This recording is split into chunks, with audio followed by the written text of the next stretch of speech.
ನಮಸ್ಕಾರ ಪ್ರಿಯ ವೀಕ್ಷಕರೇ, ಮೂಡಲ ಧ್ವನಿ ಹರಳ ಪಬ್ಲಿಕ್ ಪವರ್ ಕನ್ನಡ ಯೂಟ್ಯೂಬ್ ಚಾನಲ್ಗೆ ಒಮ್ಮೆ ಸಬ್ಸ್ಕ್ರೈಬ್ ಮಾಡಿ, ಬೆಲ್ ಐಕಾನ್ ಪ್ರೆಸ್ ಮಾಡಿ, ಹೊಸ ಹೊಸದನ್ನು ನೋಡ್ತಾ ಇರಿ. ಶೇರ್ ಮಾಡಿ, ಲೈಕ್ ಮಾಡಿ, ಕಮೆಂಟ್ ಬಾಕ್ಸಲ್ಲಿ ಕಮೆಂಟ್ ಹಾಕಿ.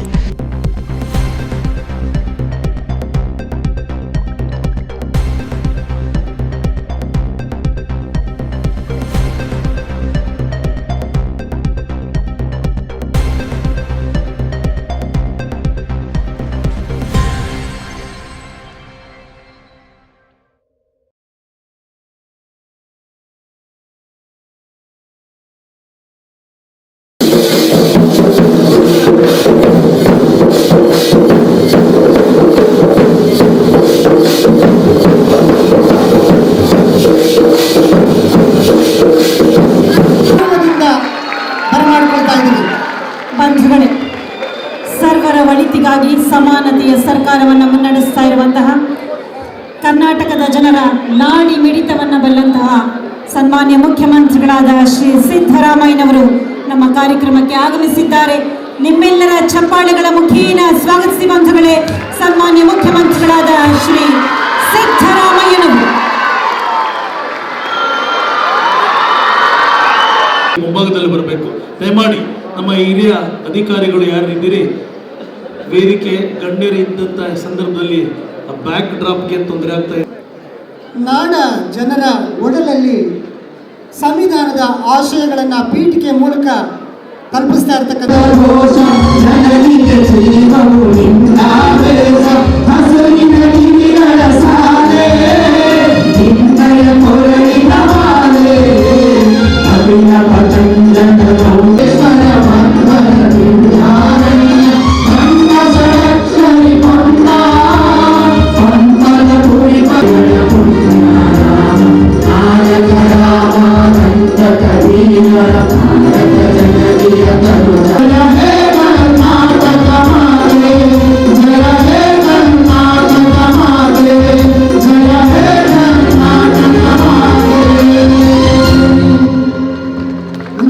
ನಾನು ಹೇಳ್ತೀನಿ, ದಯವಿಟ್ಟು ಅದನ್ನು ರಿಪೀಟ್ ಮಾಡಬೇಕು.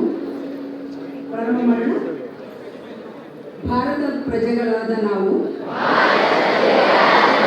ಭಾರತವನ್ನು ಒಂದು ಸಾರ್ವಭೌಮ, ಸರ್ವಧರ್ಮ, ಸಮಭಾವದ, ಪ್ರಜಾಸತ್ತಾತ್ಮಕ ಗಣರಾಜ್ಯವಾಗಿ ರಚಿಸಲ್ಪಟ್ಟ ನಾಗರಿಕರಿಗೆ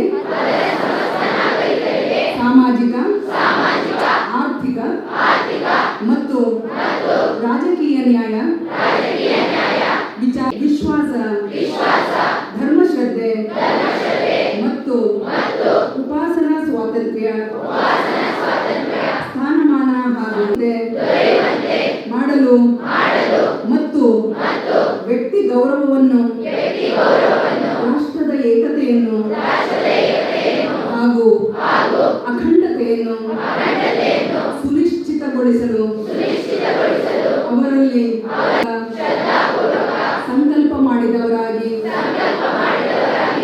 ನಮ್ಮ ಸಂವಿಧಾನ ಸಭೆಯಲ್ಲಿ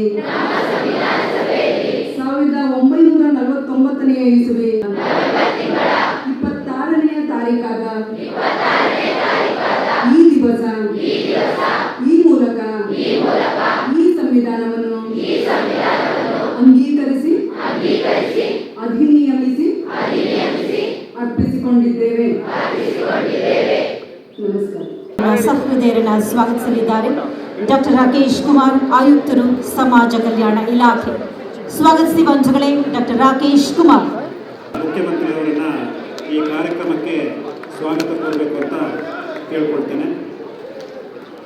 ಸಂವಿಧಾನದ ಮೂಲ ಪ್ರತಿಯನ್ನು ನೀಡಿ ಮಾನ್ಯ ಮುಖ್ಯಮಂತ್ರಿ ಅವರನ್ನ ಸ್ವಾಗತಿಸ್ತಾ ಇದ್ದಾರೆ. ಎಲ್ಲರೂ ದಯವಿಟ್ಟು ಚಪ್ಪಾಳೆಯಿಂದ ಸ್ವಾಗತ ಕೋರಬೇಕು.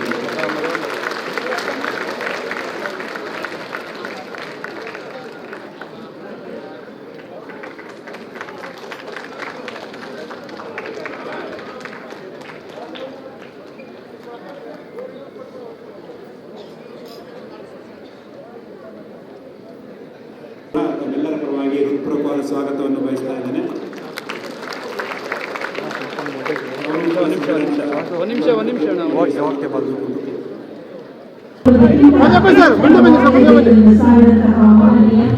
ಸ್ವಾತಂತ್ರ್ಯ, ಸಮಾನತೆ ಮತ್ತು ಪ್ರಭುತ್ವವನ್ನು ಕಲಿಸುವ ಧರ್ಮವನ್ನು ಕೈ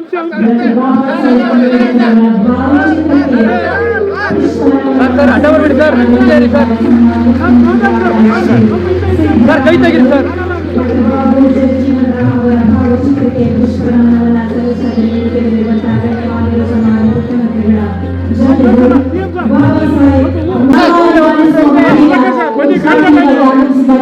ಮುಖ್ಯಮಂತ್ರಿಗಳಾದ ಶ್ರೀ ಸಿದ್ದರಾಮಯ್ಯ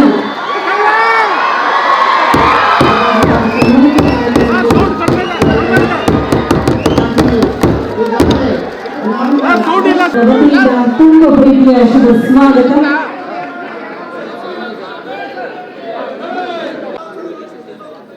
ಇಲ್ಲಿ ನನಗೆ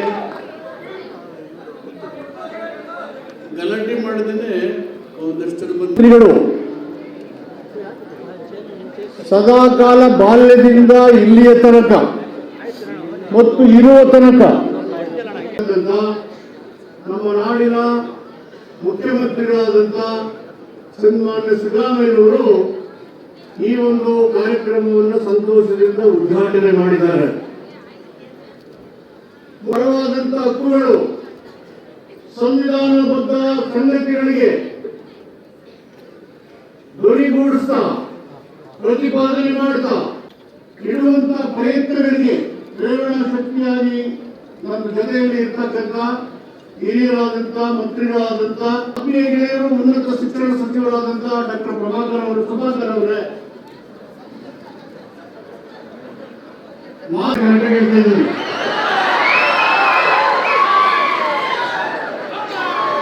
ಮತ್ತು ಶಾಸಕರು, ಕಾನೂನು ಆತ್ಮೀಯರು, ಹಿರಿಯರಾದಂಥ ಎ.ಕೆ. ಸುಬ್ಬಯ್ಯನವರ ಸುಪುತ್ರರಾದಂಥ ಮುಖ್ಯಮಂತ್ರಿಗಳ ಕಾನೂನು ಸಲಹೆಗಾರರಾದಂಥ ಸನ್ಮಾನ್ಯ ಅಡ್ವೈಸರ್ ವೆಂಕಯ್ಯ ಅವರೇ, ಡಿಜಿಪಿ CRSL ರಾಮಚಂದ್ರ ಅವರವರೇ ಮತ್ತು ಅಂಬೇಡ್ಕರ್ ನಿಗಮದ ಮೌಲಿಕ ಮತ್ತು ಸಾಂಸ್ಕೃತಿಕ ಜನಜೀವನ ವೈವಿಧ್ಯಮಯದಿಂದ ಕೂಡಿದೆ.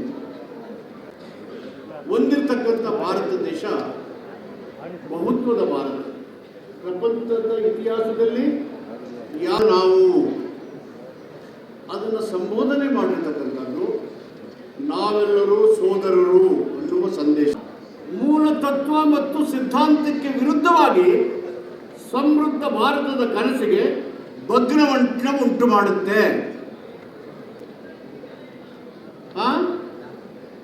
ಇರಲೇ ಇರಲಿಲ್ಲ. ಆದರೆ ಕರ್ನಾಟಕದಲ್ಲಿ ನಾವು ಅಗ್ರಿಕಲ್ಚರ್ ಯೂನಿವರ್ಸಿಟಿಯಲ್ಲಿ ನೀವೆಲ್ಲ ಭಾಗವಹಿಸಿದ್ರಿ. ಈ ಸಾರಿ ಇಲ್ಲೇ ಮಾಡಿದ್ವಿ.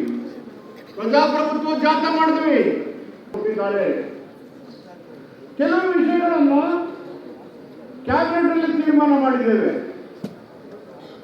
ಸಂವಿಧಾನ ನಿಬಂಧನೆ ಭಾರತದ ಸೋದರತ್ವವನ್ನು ರಕ್ಷಣೆ ಮಾಡಿ ಬಹುತ್ವದ ರಕ್ಷಣೆಗೆ ನಿರ್ಣಾಯಕವಾದ ಅವರ ತಂದೆ ಬಸವರಾಜ್ ಅವರು ವೇದಿಕೆಗೆ ಆಗಮಿಸಬೇಕಾಗಿ ಬಾಲ್ಯದಿಂದಲೇ ಈ ಬಾಲಕ ಸಾಮಾನ್ಯ ಜ್ಞಾನ ವಿಷಯದಲ್ಲಿ ಹಾಗೂ ಭಾರತ ಸಂವಿಧಾನದ ಅನುಚ್ಛೇದನಗಳನ್ನ ನಿರರ್ಗಳವಾಗಿ ಹೇಳುವ ಮೂಲಕ ಜನಮೆಚ್ಚುಗೆಗೆ ಪಾತ್ರರಾಗಿದ್ದಾನೆ.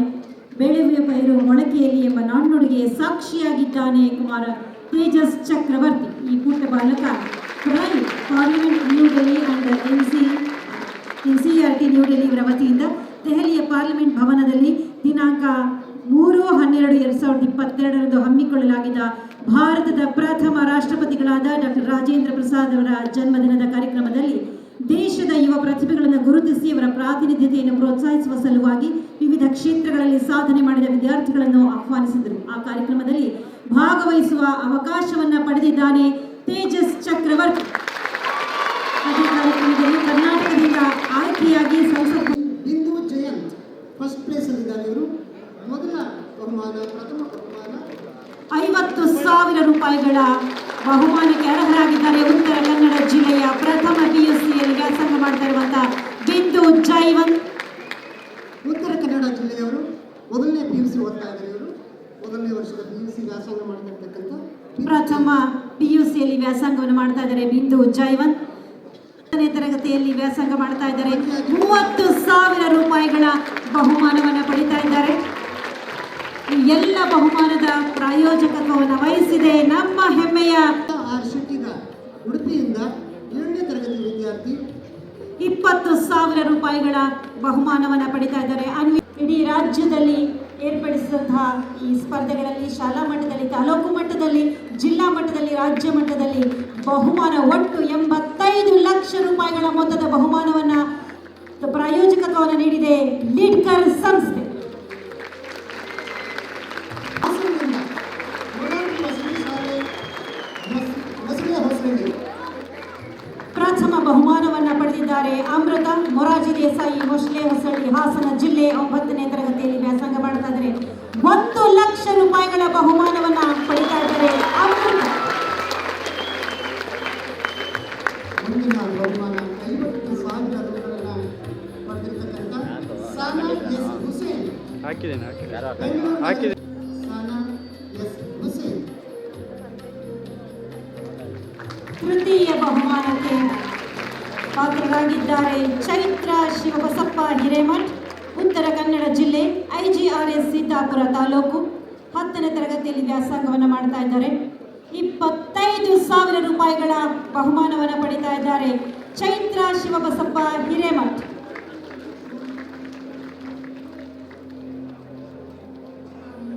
ಶ್ರೀಕಾಂತರಾಜ್ ಅವರು ಕಾರ್ಯನಿರ್ವಾಹಕ ನಿರ್ದೇಶಕರು, ಕರ್ನಾಟಕ ವಸತಿ ಶಿಕ್ಷಣ ಸಂಸ್ಥೆಗಳ ಸಂಘ, ಈ ವೇದಿಕೆಯಲ್ಲಿ ಜೊತೆಯಾಗಿದ್ದಾರೆ. ಹಾಗೆ ಚಿತ್ರಕಲಾ ಸ್ಪರ್ಧೆಯ ಹಾಗೂ ಎಲ್ಲ ಸಚಿವರಿಗೆ ಗಣ್ಯರಿಗೆ ಧನ್ಯವಾದಗಳನ್ನು ಸಮರ್ಪಣೆ ಮಾಡ್ತಾರೆ.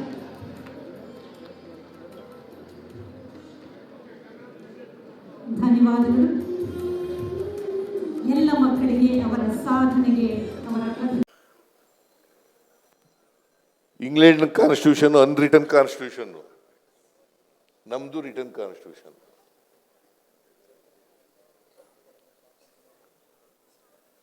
ಅಮೆರಿಕ ದೇಶದ್ದು ರಿಟರ್ನ್ ಕಾನ್ಸ್ಟಿಟ್ಯೂಷನ್.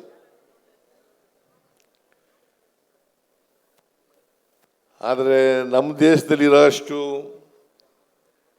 ಜಾತಿ ವ್ಯವಸ್ಥೆ, ಧರ್ಮ ವ್ಯವಸ್ಥೆ, ಸಂಸ್ಕೃತಿಗಳು, ಭಾಷೆಗಳು ಬೇರೆ ಯಾವ ಜಗತ್ತಿನ ಯಾವ ದೇಶದಲ್ಲೂ ಕೂಡ ಇಲ್ಲ.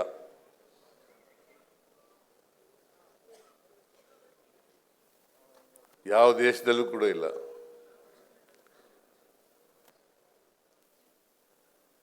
ಮತ್ತೆ ಇಂಥ ಸಮಾಜ ಇರುವಾಗ ಈ ಸಮಾಜಕ್ಕೆ ಯಾವ ರೀತಿ ಕಾನ್ಸ್ಟಿಟ್ಯೂಷನ್ ಬರೀಬೇಕು ಅಂತ ಮಾಡಿದದ್ದು ಅದು ಬಾಬಾ ಸಾಹೇಬ್ ಅಂಬೇಡ್ಕರ್ ಒಬ್ಬರಿಂದಲೇ ಸಾಧ್ಯವೇ ಹೊರತು ಬೇರೆ ಯಾರಿಂದಲೂ ಕೂಡ ಸಾಧ್ಯ. ಅದಕ್ಕೋಸ್ಕರ ಇವರು ಸಂವಿಧಾನ ಕರಡು ಸಮಿತಿಯ ಅಧ್ಯಕ್ಷರನ್ನಾಗಿ ಮಾಡಿದ್ದು ಇವ್ರನ್ನ. ಈ ಮನುವಾದಿಗಳು ಏನು ಹೇಳ್ತಾರೆ ಗೊತ್ತಾ, ಬಾಬಾ ಸಾಹೇಬ್ರದ್ದು ಸಂವಿಧಾನ ರಚನೆಯಲ್ಲಿ ಪಾತ್ರ ಕಡಿಮೆ, ಬೇರೆಯವ್ರ ಪಾತ್ರ ಜಾಸ್ತಿ ಅಂತ ಹೇಳ್ತಾರೆ. It is not correct. BN Rao ಅಂತ ಒಬ್ಬರಿದ್ರು. BN ರಾವ್ ಅವರು ಸಂವಿಧಾನ ತಜ್ಞರು ಕೂಡ.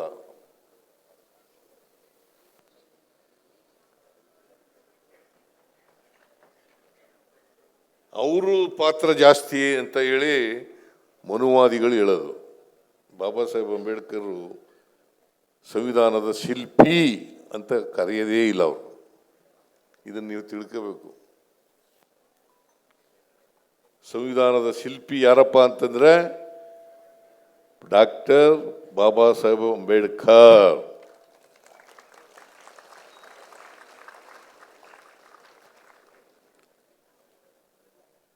ಈ ಕರಡು ಸಂವಿಧಾನ ಸಮಿತಿನಲ್ಲಿ 6 ಜನ ಸದಸ್ಯರು ಇರ್ತಾರೆ. 2 ಕಾಯಿಲೆ, ಇಬ್ಬರಿಗೆ ಅವರು ನಮ್ಮ ಡೆಲ್ಲಿನಲ್ಲಿ ಇರಲೇ ಇಲ್ಲ. ಜವಾಬ್ದಾರಿ ಎಲ್ಲ ರಚನೆ ಮಾಡ್ತಕ್ಕಂಥದ್ದು ಜವಾಬ್ದಾರಿ ಯಾರ ಮೇಲೆ ಬೀಳ್ತದಪ್ಪ ಅಂತಂದ್ರೆ ಅಂಬೇಡ್ಕರ್ ಮೇಲೆ ಬೀಳ್ತದೆ. ಅಂಬೇಡ್ಕರ್ಗೆ ಬಹುಶಃ ನಮ್ಮ ಸಾಮಾಜಿಕ ವ್ಯವಸ್ಥೆ ಅರ್ಥ ಆಗಿದ್ದಷ್ಟು ಬೇರೆಯವ್ರಿಗೆ ಯಾರಿಗೂ ಅರ್ಥ ಆಗಿರಲಿಲ್ಲ. ಜಾತಿ ವ್ಯವಸ್ಥೆ ಅರ್ಥ ಆಗಿದ್ದಷ್ಟು ಬೇರೆ ಯಾರಿಗೂ ಕೂಡ. ಅದಕ್ಕೆ ಬಾಬಾ ಸಾಹೇಬ್ ಅಂಬೇಡ್ಕರ್ ಅವರು ಎಲ್ಲಿವರೆಗೆ ಜಾತಿ ವ್ಯವಸ್ಥೆ ಇರ್ತದೆ ಅಲ್ಲಿವರೆಗೆ ಮೀಸಲಾತಿ ಇರಲೇಬೇಕು ಅಂತ ಹೇಳ್ತಾರೆ. ಎಲ್ಲಿವರೆಗೆ ಜಾತಿ ವ್ಯವಸ್ಥೆ ಇರ್ತದೆ ಅಲ್ಲಿವರೆಗೆ ಮೀಸಲಾತಿ ಇರಲೇಬೇಕು. ಅದನ್ನೇ ಬಿಜೆಪಿಯವರು ಸಂವಿಧಾನದಲ್ಲಿ ಏನು ಹೇಳಿರ್ತಾರೆ, 10 ವರ್ಷ ಸಂವಿಧಾನ ಮೀಸಲಾತಿ ಇರಬೇಕು ಅಂತ ಹೇಳಿರ್ತಾರೆ. ಅದರ ಅರ್ಥ 10 ವರ್ಷದಲ್ಲಿ ಸಮಾನತೆ ಬಂದ್ಬಿಡ್ತದೆ ಅಂತ. ಈ ಉದ್ದೇಶ ಏನು ಸಂವಿಧಾನದ್ದು? ಏನ್ರಿ? ಸ್ವಾತಂತ್ರ್ಯ, ಸಮಾನತೆ, ಭ್ರಾತೃತ್ವ. ಸ್ವಾತಂತ್ರ್ಯ, ಸಮಾನತೆ, ಭ್ರಾತೃತ್ವ ಬಂದಿದೆಯಾ? ಎಷ್ಟು ವರ್ಷ ಆಯ್ತು ಸ್ವಾತಂತ್ರ್ಯ ಬಂದು? 79 ವರ್ಷ ಆಯ್ತು. ಈಗ ಜಾತಿ ವ್ಯವಸ್ಥೆ ಹೋಗಿದೆಯಾ? ಸಮಾನತೆ ಬಂದಿದೆಯಾ? ವರ್ಗ ವ್ಯವಸ್ಥೆ ಹೋಗಿದೆಯಾ? ಭ್ರಾತೃತ್ವ ಬಂದಿದೆಯಾ? ಇನ್ನೂ ಬಂದಿಲ್ಲ. ಯಾಕೆ ಅಂತಂದರೆ ನಮ್ಮ ಸಮಾಜ ಇದೆಯಲ್ಲ, ಇದು ಅನೇಕ ಜಾತಿ ಧರ್ಮಗಳಿಂದ ಕೂಡಿರ್ತಕ್ಕಂಥ ಸಮಾಜ, ಅನೇಕ ಸಂಸ್ಕೃತಿಗಳಿಂದ ಕೂಡಿರ್ತಕ್ಕಂಥ ಸಮಾಜ. ಇಲ್ಲಿ ಸ್ವಾಮಿಯವರು ಕೂತಿದ್ದಾರೆ, ಪಾಪ ಈ ಕಾರ್ಯಕ್ರಮದಲ್ಲಿ ಭಾಗವಹಿಸಿದ್ದಾರೆ. ಇವರು ಎಲ್ಲ ಹೇಳ್ತಾರೆ, ಬಸವಣ್ಣನವರ ವಿಚಾರಗಳನ್ನೆಲ್ಲ ಹೇಳ್ತಾರೆ. ಇವನಾರವ ಇವನಾರವ ಇವನಾರವ ಎಂದೆನಿಸದಿರಯ್ಯ, ಇವ ನಮ್ಮವ ಇವ ನಮ್ಮವ ಇವ ನಮ್ಮವ ಎಂದೆನಿಸಯ್ಯ, ನಿನ್ನ ಮನೆಯ ಮಗನೆಂದೆನಿಸಯ್ಯ, ಕೂಡಲ ಸಂಗಮದೇ. ಹೋಗಿದೆಯಾ? ನೀವು ಎಷ್ಟು ವರ್ಷದಿಂದ ಹೇಳ್ತಾ ಇದ್ದೀರಿ? ಬಸವಣ್ಣನ ಕಾಲದಿಂದ ಹೇಳ್ತಾ ಇದ್ದೀರಿ. ಹೋಗಿದೆಯಾ? ಯಾಕೆ ಅಂತಂದರೆ ಹೋಗಕ್ಕೆ ಬಿಡಲ್ಲ. ಪಟ್ಟಭದ್ರ ಹಿತಾಸಕ್ತರು ನಮ್ಮ ಸಮಾಜದಲ್ಲಿ ಇದ್ದಾರೆ, ಅವ್ರು ಯಾರು ಹೋಗಕ್ಕೆ ಬಿಡಲ್ಲ. ಅದು ಒಂದು ಕಾರಣನ. ಎರಡನೇದು, ನಮ್ಮ ಜಾತಿ ವ್ಯವಸ್ಥೆಗೆ ಚಲನೆ ಇಲ್ಲ. ಈ ಚಲನೆ ಇಲ್ಲೇ ಇರೋದ್ರಿಂದ ಜಡತ್ವದಿಂದ ಕೂಡಿರ್ತಕ್ಕಂಥ ಸಮಾಜ ನಮ್ಮದು.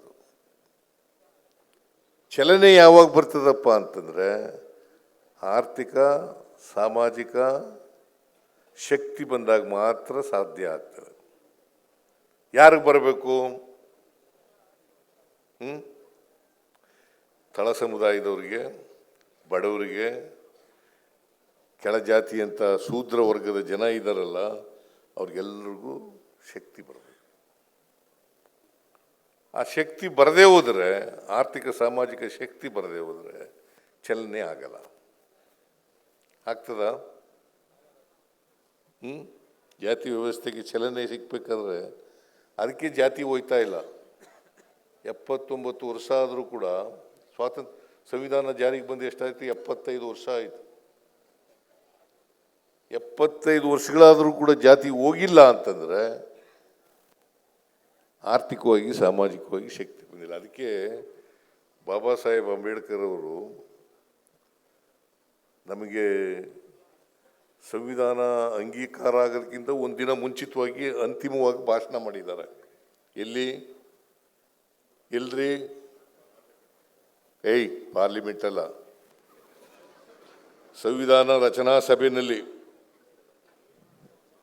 1949 ನವೆಂಬರ್ 25ನೇ ತಾರೀಕು ಬರೆದಿಟ್ಕೊಳ್ಳಿ. 1949 ಜನವರಿ 25ನೇ ತಾರೀಕು. ಭಾಳ ಜನ ಓದಿರೋದಿಲ್ಲ, ಅವ್ರ ಭಾಷಣ ಓದಬೇಕು ಎಲ್ಲ. ಅಂತಿಮವಾದಂಥ ಭಾಷಣ, ಕೊನೇ ಭಾಷಣ ಅದು.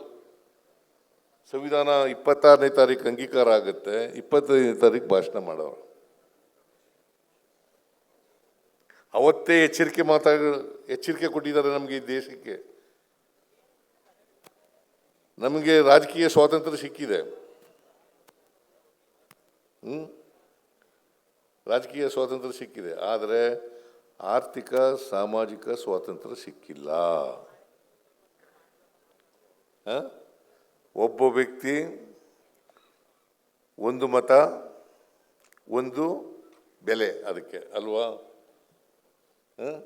ಇವ್ರು ಯಾರೋ ಬರ್ಕೊಂಡಿದ್ರು ಪಾಪ, ನಮ್ಮ ಮತ ನಮ್ಮ ಹಕ್ಕು, ನಮ್ಮ ಮತ ನಮ್ಮ ಹಕ್ಕು, ಮೈ ವೋಟ್ ಮೈ ರೈಟ್ ಅಲ್ವಾ? ಅವ್ರಿಗೆ ಬಹುಮಾನ ಕೂಡ ಬಂದಿದೆ.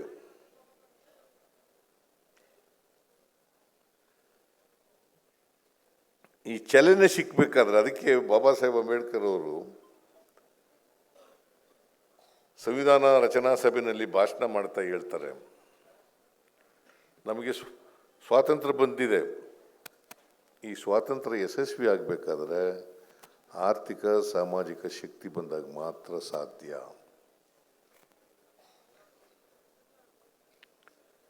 ಇಲ್ಲದೆ ಹೋದರೆ ಈ ಅಸಮಾನತೆ ಇದೆಯಲ್ಲ, ಅವ್ರದ್ದೇ ಭಾಷೆಯಲ್ಲಿ ಹೇಳಬೇಕು ಅಂತಂದರೆ 1950 ಜನವರಿ 26ನೇ ತಾರೀಕು ವೈರುಧ್ಯತೆ ಇರ್ತಕ್ಕಂಥ ಸಮಾಜಕ್ಕೆ ಕಾಲಿಡ್ತಾ ಇದ್ದೀವಿ. ಗೊತ್ತಾಯ್ತಲ್ಲ? ವೈರುಧ್ಯತೆ ಇರ್ತಕ್ಕಂಥ ಸಮಾಜಕ್ಕೆ ಕಾಲಿಡ್ತಾ ಇದ್ದೀವಿ. ಅಂದರೆ ಆರ್ಥಿಕ ಅಸಮಾನತೆ ಇದೆ, ಸಾಮಾಜಿಕ ಅಸಮಾನತೆ ಇದೆ, ರಾಜಕೀಯ ಅಸಮಾನತೆ ಇದೆ, ಶೈಕ್ಷಣಿಕ ಅಸಮಾನತೆ ಇದೆ.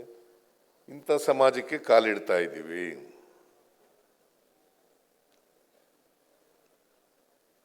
ಈ ಅಸಮಾನತೆ ತಾರತಮ್ಯ ಇರ್ತಕ್ಕಂಥ ಸಮಾಜ ಎಲ್ಲಿವರೆಗೆ ಮುಂದುವರಿತಿದೆ ಅಲ್ಲಿವರೆಗೆ ಸಾಮಾಜಿಕ ನ್ಯಾಯ ಸಿಗಲ್ಲ,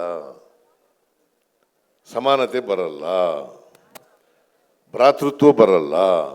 ಬರ್ತದ?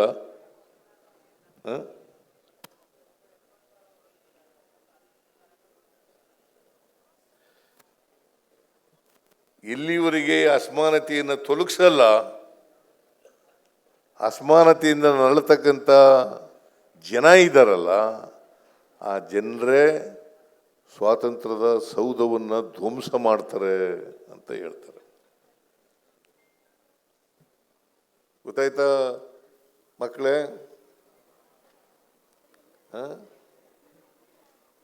ನಿಮಗೆಲ್ಲ ಗೊತ್ತಾಗಿದೆಯಲ್ಲ? ಎಲ್ಲಿವರೆಗೆ ಅಸಮಾನತೆಯನ್ನು ತೊಡಗಿಸಲ್ಲ,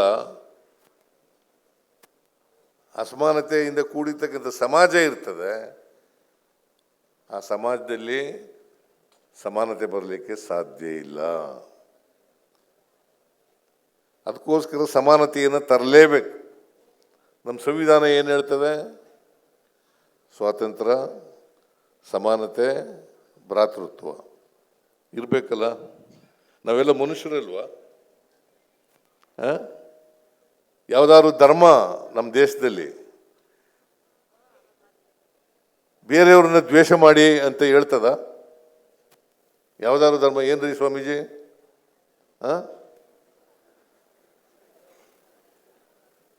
ಬೇರೆ ಜನರನ್ನ ದ್ವೇಷ ಮಾಡಿ, ದಲಿತರನ್ನು ದ್ವೇಷ ಮಾಡಿ, ಹಿಂದುಳಿದವ್ರನ್ನ ದ್ವೇಷ ಮಾಡಿ, ಅಲ್ಪಸಂಖ್ಯಾತರನ್ನು ದ್ವೇಷ ಮಾಡಿ, ಮಹಿಳೆಯರನ್ನು ದ್ವೇಷ ಮಾಡಿ, ಕಾರ್ಮಿಕರನ್ನು ದ್ವೇಷ ಮಾಡಿ, ರೈತರನ್ನು ದ್ವೇಷ ಮಾಡಿ ಅಂತ ಹೇಳ್ತದ? ಎಲ್ಲರನ್ನೂ ಪ್ರೀತಿಸಿ ಅಂತ ಹೇಳ್ತದೆ. ಮತ್ತೆ ಎಲ್ಲಿ ಪ್ರೀತಿಸದೇ ಇಲ್ಲ ನೀವು?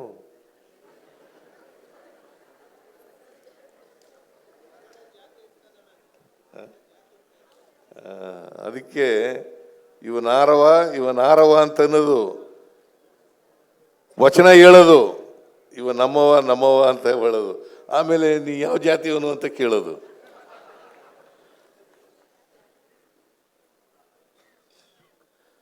ಇದು ಹೋಗ್ಬೇಕಲ್ಲ, ಬದಲಾವಣೆ ಆಗಬೇಕಲ್ಲ. ಅದಕ್ಕೆ ಬಾಬಾ ಸಾಹೇಬ್ ಅಂಬೇಡ್ಕರ್ ಅವರು ಅವರಿಂದ ಮಾತ್ರ ಇಂಥ ಕಾನ್ಸ್ಟಿಟ್ಯೂಷನ್ ಕೊಡಲಿಕ್ಕೆ ಸಾಧ್ಯ. ಅದು ಅವರು ಹ್ಯಾಂಡ್ ರೈಟಿಂಗ್ನಲ್ಲಿ ಬರೆದಿದ್ದಾರೆ. ಈಗ ನಿಮ್ಗೆಲ್ರಿಗೂ ಅವ್ರ ಹ್ಯಾಂಡ್ ರೈಟಿಂಗ್ ಇರ್ತಕ್ಕಂಥ ಸಂವಿಧಾನ ಅದಲ್ಲಯ್ಯ.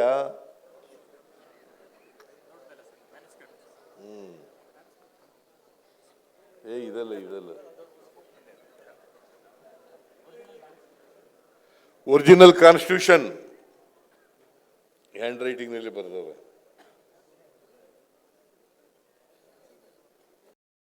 ಕನ್ನಡ ವ್ಯಾಕರಣ ಕಲ್ತದ್ದು ಈಗಲೂ ಜ್ಞಾಪಕದಲ್ಲಿ ಇಟ್ಕೊಂಡಿದ್ದೀನಿ.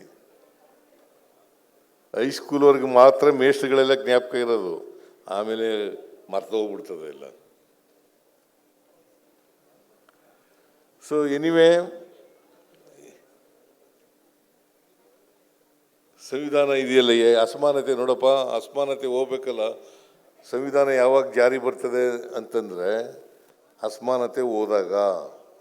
ಜಾತಿ ವ್ಯವಸ್ಥೆ ಯಾವಾಗ ಹೋಗ್ತದೆ ಅಂತಂದರೆ ಅಸಮಾನತೆ ಹೋದಾಗ. ಗೊತ್ತಾಯ್ತಾ? ಆರ್ಥಿಕ ಸಾಮಾಜಿಕ ಶಕ್ತಿ ಬಂದಾಗ ಸಾಧ್ಯ ಆಯ್ತದೆ. ಅದಕ್ಕೆ ನೀವು ನಿನಗೆ ಗೊತ್ತಾಗಿದೆಯೋ ಇಲ್ಲೋ ಗೊತ್ತಿಲ್ಲ, ನಾನು ಮುಖ್ಯಮಂತ್ರಿ ಆದ್ನಲ್ಲ ಮೊದಲನೇ ಸಾರಿ ಅನೇಕ ಭಾಗ್ಯಗಳನ್ನು ಮಾಡಿದೆ. ಅನೇಕ ಭಾಗ್ಯಗಳು. ಅನ್ನಭಾಗ್ಯ ಕಾರ್ಯಕ್ರಮ ಯಾಕೆ ಮಾಡಿದೆ? ಯಾಕಂತಂದರೆ ನನಗೆ ಅನುಭವ. ನಮ್ಮ ಊರಿನಲ್ಲಿ ಒಂದು 20% ಜನರಿಗೆ ನೀರು ಕೂತ್ಕೋ ನೀರಾವರಿ ಪ್ರದೇಶ ಇತ್ತು. ಇನ್ನು 80 ಜನಕ್ಕೆ ಖುಷ್ಕಿ ಜಮೀನಿರೋದು. ನಾನು ಸಣ್ಣ ಹುಡುಗ ಇದ್ದಾಗ ಯಾರ ಮನೇಲಿ ಅನ್ನ ಮಾಡ್ತಾರೆ, ಅನ್ನ ಮಾಡದಿದ್ದವ್ರ ಮನೆಯಲ್ಲಿ ಅನ್ನ ಮಾಡೋರ ಮನೆಗೆ ಹೋಗಿ ನಿಂತ್ಕೊಳ್ಳೋರು. ಒಂದು ತುತ್ತು ಅವ್ರ ಮಗುವಿಗೆ ಜ್ವರ ಬಂದರೆ, ಬೇದಿ ಆದರೆ, ಅಥವಾ ನೆಗಡಿ ಆದರೆ, ಈ ಥರ ಒಂದು ತುತ್ತು ಅನ್ನಕ್ಕೋಸ್ಕರ ಕಾಯ್ಕೊಂಡು ನಿಂತ್ಕೊಳ್ಳೋರು. ಪಾಪ ಅವರು ಗೊಣಿಕಂದು ಕೊಡೋರು. ಯಾರು ಕೂಡ ಇನ್ನೊಬ್ಬರು ಮನೆ ಮುಂದೆ ಹೋಗಿ ನಿಂತ್ಕೋಬಾರ್ದು. ಒಂದು ತುತ್ತು ಅನ್ನಕ್ಕೋಸ್ಕರ ಇನ್ನೊಬ್ಬರು ಮನೆ ಮುಂದೆ ಹೋಗಿ ನಿಂತ್ಕೋಬಾರ್ದು, ಮರಳೊಡ್ಡಬಾರ್ದು. ಅದಕ್ಕೆ ಅನ್ನಭಾಗ್ಯ ಮಾಡಿದ್ರು. ನಾನು ಹೈಸ್ಕೂಲ್ ಸೆಕೆಂಡ್ ಇಯರ್ವರೆಗೆ ಚಪ್ಪಲಿ ಹಾಕೊಂಡಿರಲಿಲ್ಲ. ಹೈಸ್ಕೂಲ್ ಸೆಕೆಂಡ್ ಇಯರ್ಗೆ ಒಂದು ಜೊತೆ ಚಪ್ಪಲಿ ಹೊಲಿಸ್ಕೊಂಡೆ, 5 ರೂಪಾಯಿ ಕೊಟ್ಟು, ಇರ್ವಿನ್ ರೋಡ್ನಲ್ಲಿ, ಮೈಸೂರಿನಲ್ಲಿ. ಆ ಚಪ್ಪಲಿ ನನಗೆ SSLC ಮುಗಿಯೋವರೆಗೂ ಕೂಡ ಅದೇ ಚಪ್ಪಲಿ ಇದ್ದದು.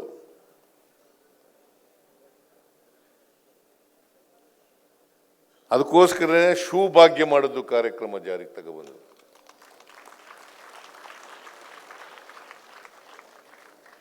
ಎಲ್ಲರೂ ಶೂ ಹಾಕಬೇಕು. ಶೂ ಇಲ್ಲದೆ ಬರಬಾರ್ದು. ಶ್ರೀಮಂತರ ಮಕ್ಕಳು ಹಾಕ ಬರ್ತವೆ, ಬಡವ್ರ ಮಕ್ಕಳು ಎಲ್ಲಿಂದ ಹಾಕತಾರೆ? ಅವ್ರ ಅಪ್ಪ ಅಮ್ಮನಿಗೆ ಸ್ಕೂಲು ಸೇರಿಸಿದ್ದೇ ದೊಡ್ಡದು. ಇನ್ನು ಅದಕ್ಕೋಸ್ಕರನೇ ಹಾಲು ಕೊಡ್ತಕ್ಕಂಥ ಕ್ಷೀರ ಭಾಗ್ಯ ಮಾಡಿದ್ದು ಅದಕ್ಕೋಸ್ಕರನೇ, ಪೌಷ್ಟಿಕಾಂಶ ಸಿಗಲಿ ಅಂತೇಳಿ ಮಾಡಿದ್ದು. ಈಗ ಮೊಟ್ಟೆ ಕೊಡ್ತಾ ಇದ್ದೀವಿ, 6 ದಿನ, ವಾರದಲ್ಲಿ 6 ದಿನ ಮೊಟ್ಟೆ ಕೊಡ್ತಾ ಇದ್ದೀವಿ. ಮೊಟ್ಟೆ ಕೊಡೋದು ಕೂಡ ಅದೇ ಉದ್ದೇಶಕ್ಕೆ, ಹಾಲು ಕೊಡ್ತಕ್ಕಂಥದ್ದು ಅದೇ ಉದ್ದೇಶಕ್ಕೆ. ಕ್ಷೀರಧಾರೆ ಮಾಡಿದ್ದು ರೈತರಿಗೆ ಅನುಕೂಲ ಆಗಲಿ ಅಂತ ಮಾಡಿದ್ದು. ಯಾಕೆ ಮಾಡಿದೆ ಅಂತಂತಂದರೆ ಅಸಮಾನತೆ ಹೋಗ್ಬೇಕಲ್ಲ. ಒಂದೇ ಸಾರಿ ಹೋಗಲ್ಲ ಅಸಮಾನತೆ, ಹಂತ ಹಂತವಾಗಿ ಹೋಗ್ಬೇಕಲ್ಲ. ಅದಕ್ಕೆ ಗ್ಯಾರಂಟಿ ಯೋಜನೆಗಳನ್ನು ಮಾಡಿದ್ದು. ಗೊತ್ತಾಯ್ತಾ ನಿನಗೆ? ಈಗ ಹೆಣ್ಮಕ್ಳೆಲ್ಲ ಫ್ರೀಯಾಗಿ ಬಸ್ನಲ್ಲಿ ತಿರುಗಾಡಕ್ಕೆ ಮಾಡಿದ್ದೀವಿ. ಏನಮ್ಮ ನೀವೆಲ್ಲ ತಿರುಗಾಡ್ತಿದ್ರಿಲ್ಲ?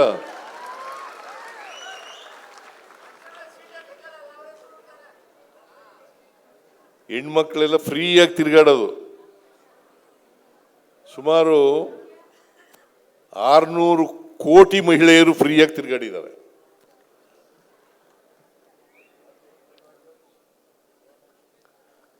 ₹2,000 ಕೊಡೋದು ಹಿಂದೆ ಮಾಡಿದ್ರ? 1,20,00,000 26 ಲಕ್ಷ ಮಹಿಳೆಯರಿಗೆ 1,26,00,000 ಮಹಿಳೆಯರಿಗೆ ಗೃಹಲಕ್ಷ್ಮಿ ಯೋಜನೆ ಅಡಿಯಲ್ಲಿ 2,000 ರೂಪಾಯಿ ಕೊಡ್ತಾ ಇದ್ದೀವಿ. ಕರ್ನಾಟಕದಲ್ಲಿ ಜನಸಂಖ್ಯೆ ಎಷ್ಟಿರೋದು? 7 ಕೋಟಿ ಜನ. 7 ಕೋಟಿ ಜನರ ಮನೆ ಯಜಮಾನಿಯರಿಗೆ 1,26,00,000 ಮಹಿಳೆಯರಿಗೆ ಕೊಡ್ತಾ ಇದ್ದೀವಿ. ಇದು ಯಾಕೆ ಮಾಡ್ತಾ ಇರೋದು ಅಂತಂದ್ರೆ ಅಸಮಾನತೆ ನಿವಾರಣೆ ಆಗಬೇಕು ಅಂತ. ಈಗ ಪರಿಶಿಷ್ಟ ಜಾತಿ ಪರಿಶಿಷ್ಟ ವರ್ಗದ ಮಕ್ಕಳಿಗೆ ಅಲ್ಲ, ಪರಿಶಿಷ್ಟ ಜಾತಿ ಪರಿಶಿಷ್ಟ ವರ್ಗ ಮುನಿಯಪ್ಪನವ್ರು ಇಲ್ಲೇ ಇದ್ದಾರೆ. ಯಾಕೆ ಮಾಡಿದ್ದು? 1 ಕೋಟಿವರೆಗೆ ಕಾಂಟ್ರಾಕ್ಟ್ ರಿಸರ್ವೇಷನ್, ಅದು ನಮ್ಮ ತಪ್ಪುಗಳಾಗಿರ್ಬೋದು, ಆದರೆ ಆರ್ಥಿಕವಾಗಿ ಶಕ್ತಿ ಬರಬೇಕಲ್ಲ.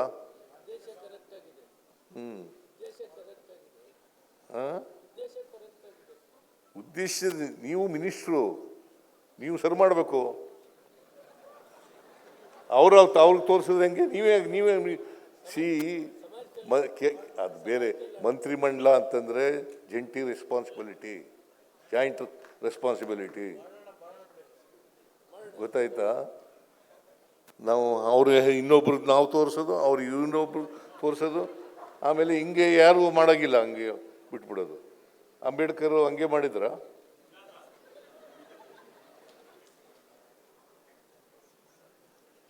ಅವ್ರ ಜವಾಬ್ದಾರಿ, ಇವ್ರ ಜವಾಬ್ದಾರಿ, ಎಲ್ಲರ ಜವಾಬ್ದಾರಿ, ಸಮಾಜದ ಜವಾಬ್ದಾರಿ, ಸಮಾಜದಲ್ಲಿರ್ತಕ್ಕಂಥ ಎಲ್ಲ ವ್ಯಕ್ತಿಗಳ ಜವಾಬ್ದಾರಿ.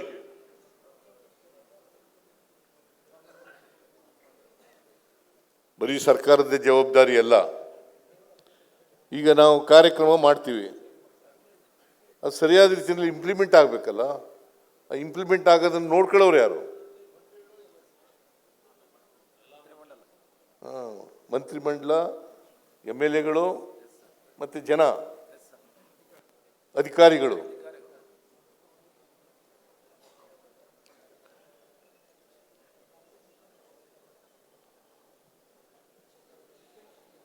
ಸೊ ನಾನು ಇದಕ್ಕೆ ಬೇರೆ ಹೋಗ್ಬೇಕು, ಕಾಂಗ್ರೆಸ್ ಆಫೀಸ್ಗೆ ಹೋಗ್ಬೇಕು. ಅಲ್ಲಿ ಕೂಡ ಸಂವಿಧಾನ ಕೂತ್ಕೊಳ್ಳಿ, ಮಧ್ಯೆ ಹೇಳಕ್ಕೆ ಹೋಗ್ಬಿಡಿ, ಕೂತ್ಕೊಳ್ಳಿ.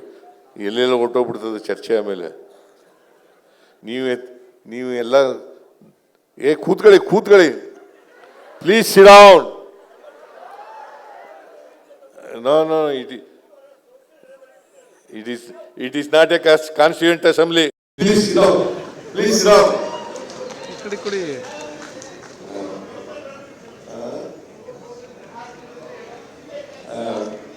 Okay, please sit down. Okay. Hey Bill.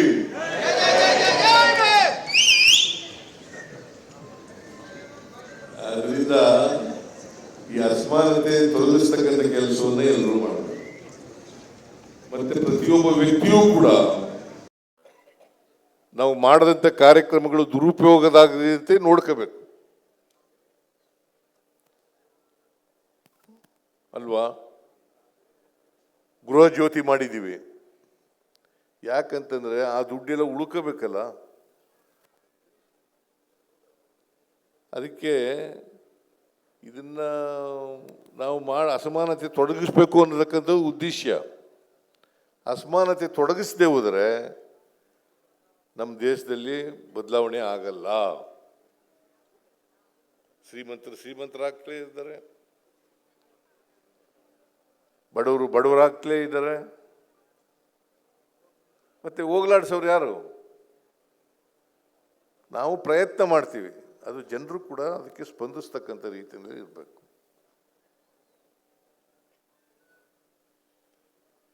ಅದರಿಂದ ಇವತ್ತು ಕಾನ್ಸ್ಟಿಟ್ಯೂಷನ್ ಡೇ, ಅದನ್ನು ಇವತ್ತು ನಾವು ಮತ್ತೆ ಆತ್ಮಾವಲೋಕನ ಮಾಡ್ಕೋಬೇಕು. ನಾವು ಎಷ್ಟರ ಮಟ್ಟಿಗೆ ಸಮಾಜಮುಖಿಗಳಾಗಿದ್ದೀವಿ,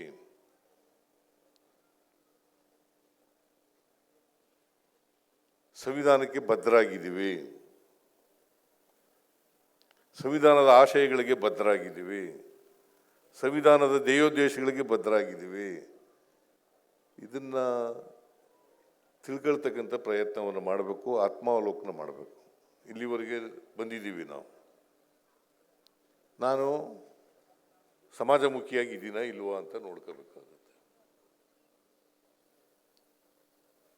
ನಾನು ಇಲ್ಲದೆ ಹೋದರೆ ಪ್ರಯೋಜನ ಏನು? ನಾನು ಸಮಾಜದ ಸಮಸ್ಯೆಗಳಿದಾವಲ್ಲ ಅದಕ್ಕೆ ಸ್ಪಂದಿಸ್ತೀನ ಇಲ್ವಾ?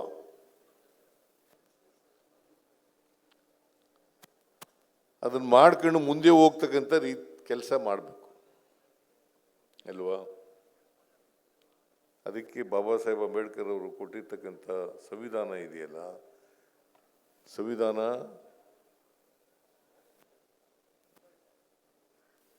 ಅಕ್ಷರಶಃ ಜಾರಿಯಾಗ್ತಕ್ಕಂಥದ್ದು ಕೆಲಸವನ್ನು ಮಾಡ್ತಕ್ಕಂಥ ಪ್ರಯತ್ನವನ್ನು ಮಾಡಬೇಕು.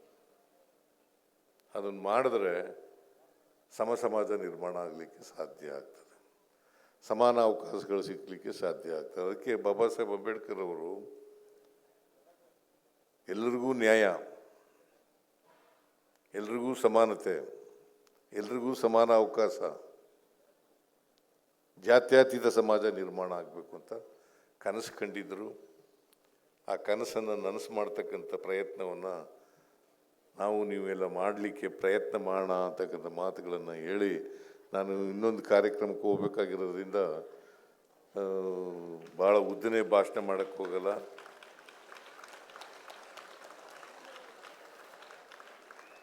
ನೀವೆಲ್ಲರೂ ಕೂಡ ಸಂವಿಧಾನ ತಿಳ್ಕೊಳ್ತಕ್ಕಂಥ, ಸಂವಿಧಾನದ ರೀತಿ ನಡ್ಕೊಳ್ತಕ್ಕಂಥ ಪ್ರಯತ್ನ ಮಾಡಬೇಕು ಅಂತ ನಿಮ್ಮಲ್ಲಿ ಮನವಿ ಮಾಡಿ ನನ್ನ ಮಾತುಗಳನ್ನು ಮುಗಿಸ್ತೇನೆ.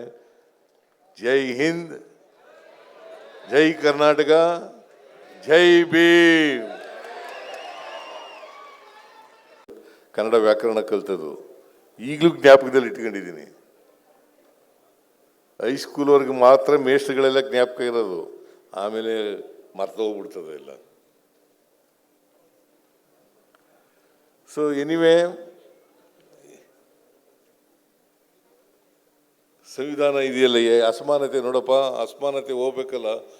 ಸಂವಿಧಾನ ಯಾವಾಗ ಜಾರಿ ಬರ್ತದೆ ಅಂತಂದರೆ ಅಸಮಾನತೆ ಹೋದಾಗ. ಜಾತಿ ವ್ಯವಸ್ಥೆ ಯಾವಾಗ ಹೋಗ್ತದೆ ಅಂತಂದರೆ ಅಸಮಾನತೆ ಹೋದಾಗ. ಗೊತ್ತಾಯ್ತಾ? ಆರ್ಥಿಕ ಸಾಮಾಜಿಕ ಶಕ್ತಿ ಬಂದಾಗ ಸಾಧ್ಯ ಆಯ್ತದೆ. ಅದಕ್ಕೆ ನೀವು ನಿನಗೆ ಗೊತ್ತಾಗಿದೆಯೋ ಇಲ್ಲೋ ಗೊತ್ತಿಲ್ಲ, ನಾನು ಮುಖ್ಯಮಂತ್ರಿ ಆದ್ನಲ್ಲ ಮೊದಲನೇ ಸಾರಿ ಅನೇಕ ಭಾಗ್ಯಗಳನ್ನು ಮಾಡಿದೆ. ಅನೇಕ ಭಾಗ್ಯಗಳು. ಅನ್ನಭಾಗ್ಯ ಕಾರ್ಯಕ್ರಮ ಯಾಕೆ ಮಾಡಿದೆ? ಯಾಕಂತಂದರೆ ನನಗೆ ಅನುಭವ. ನಮ್ಮ ಊರಿನಲ್ಲಿ ಒಂದು 20% ಜನರಿಗೆ ನೀರು ಕೂತ್ಕೋ ನೀರಾವರಿ ಪ್ರದೇಶ ಇತ್ತು. ಇನ್ನು 80 ಜನಕ್ಕೆ ಖುಷ್ಕಿ ಜಮೀನಿರೋದು. ನಾನು ಸಣ್ಣ ಹುಡುಗ ಇದ್ದಾಗ ಯಾರ ಮನೇಲಿ ಅನ್ನ ಮಾಡ್ತಾರೆ, ಅನ್ನ ಮಾಡದಿದ್ದವ್ರ ಮನೆಯಲ್ಲಿ ಅನ್ನ ಮಾಡೋರ ಮನೆಗೆ ಹೋಗಿ ನಿಂತ್ಕೊಳ್ಳೋರು. ಒಂದು ತುತ್ತು ಅವ್ರ ಮಗುವಿಗೆ ಜ್ವರ ಬಂದರೆ, ಬೇದಿ ಆದರೆ ಅಥವಾ ನೆಗಡಿ ಆದರೆ, ಈ ಥರ ಒಂದು ತುತ್ತು ಅನ್ನಕ್ಕೋಸ್ಕರ ನಿಂತ್ಕೊಳ್ಳೋರು. ಪಾಪ ಅವರು ಗೊಣಿಕಂದು ಕೊಡೋರು. ಯಾರು ಕೂಡ ಇನ್ನೊಬ್ಬರು ಮನೆ ಮುಂದೆ ಹೋಗಿ ನಿಂತ್ಕೋಬಾರ್ದು. ಒಂದು ತುತ್ತು ಅನ್ನಕ್ಕೋಸ್ಕರ ಇನ್ನೊಬ್ಬರು ಮನೆ ಮುಂದೆ ಹೋಗಿ ನಿಂತ್ಕೋಬಾರ್ದು, ಮರಳೊಡ್ಡಬಾರ್ದು. ಅದಕ್ಕೆ ಅನ್ನಭಾಗ್ಯ ಮಾಡಿದ್ರು. ನಾನು ಹೈಸ್ಕೂಲ್ ಸೆಕೆಂಡ್ ಇಯರ್ವರೆಗೆ ಚಪ್ಪಲಿ ಹಾಕೊಂಡಿರಲಿಲ್ಲ.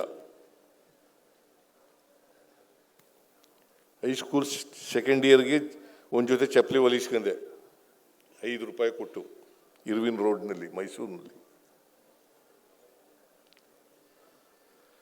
ಆ ಚಪ್ಪಲಿ ನನಗೆ SSLC ಮುಗಿಯೋವರೆಗೂ ಕೂಡ ಅದೇ ಚಪ್ಪಲಿ ಇದ್ದದು.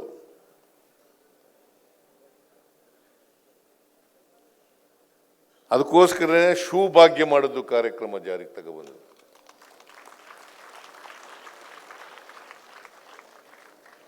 ಎಲ್ಲರೂ ಶೂ ಹಾಕಬೇಕು. ಶೂ ಇಲ್ಲದೆ ಬರಬಾರ್ದು. ಶ್ರೀಮಂತರ ಮಕ್ಕಳು ಹಾಕ ಬರ್ತವೆ, ಬಡವ್ರ ಮಕ್ಕಳು ಇಲ್ಲಿಂದ ಹಾಕತಾರೆ. ಅವ್ರ ಅಪ್ಪ ಅಮ್ಮನಿಗೆ ಸ್ಕೂಲು ಸೇರಿಸಿದ್ದೇ ದೊಡ್ಡದು. ಇನ್ನು ಅದಕ್ಕೋಸ್ಕರನೇ ಹಾಲು ಕೊಡ್ತಕ್ಕಂಥ ಕ್ಷೀರ ಭಾಗ್ಯ ಮಾಡಿದ್ದು ಅದಕ್ಕೋಸ್ಕರನೇ, ಪೌಷ್ಟಿಕಾಂಶ ಸಿಗಲಿ ಅಂತೇಳಿ ಮಾಡಿದ್ದು. ಈಗ ಮೊಟ್ಟೆ ಕೊಡ್ತಾ ಇದ್ದೀವಿ, 6 ದಿನ, ವಾರದಲ್ಲಿ 6 ದಿನ ಮೊಟ್ಟೆ ಕೊಡ್ತಾ ಇದ್ದೀವಿ. ಮೊಟ್ಟೆ ಕೊಡೋದು ಕೂಡ ಅದೇ ಉದ್ದೇಶಕ್ಕೆ, ಹಾಲು ಕೊಡ್ತಕ್ಕಂಥದ್ದು ಅದೇ ಉದ್ದೇಶಕ್ಕೆ. ಕ್ಷೀರಧಾರೆ ಮಾಡಿದ್ದು ರೈತರಿಗೆ ಅನುಕೂಲ ಆಗಲಿ ಅಂತ ಮಾಡಿದ್ದು. ಯಾಕೆ ಮಾಡಿದೆ ಅಂತಂತಂದರೆ ಅಸಮಾನತೆ ಹೋಗ್ಬೇಕಲ್ಲ, ಒಂದೇ ಸಾರಿ ಹೋಗಲ್ಲ ಅಸಮಾನತೆ, ಹಂತ ಹಂತವಾಗಿ ಹೋಗ್ಬೇಕಲ್ಲ. ಅದಕ್ಕೆ ಗ್ಯಾರಂಟಿ ಯೋಜನೆಗಳನ್ನು ಮಾಡಿದ್ದು. ಗೊತ್ತಾಯ್ತಾ ನಿನಗೆ? ಈಗ ಹೆಣ್ಮಕ್ಳೆಲ್ಲ ಫ್ರೀಯಾಗಿ ಬಸ್ನಲ್ಲಿ ತಿರುಗಾಡಕ್ಕೆ ಮಾಡಿದ್ದೀವಿ. ಏನಮ್ಮ ನೀವೆಲ್ಲ ತಿರುಗಾಡ್ತಿದ್ದೀರಿಲ್ಲ?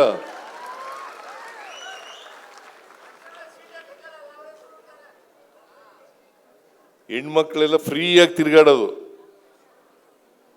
ಸುಮಾರು 600 ಕೋಟಿ ಮಹಿಳೆಯರು ಫ್ರೀಯಾಗಿ ತಿರುಗಾಡಿದ್ದಾರೆ.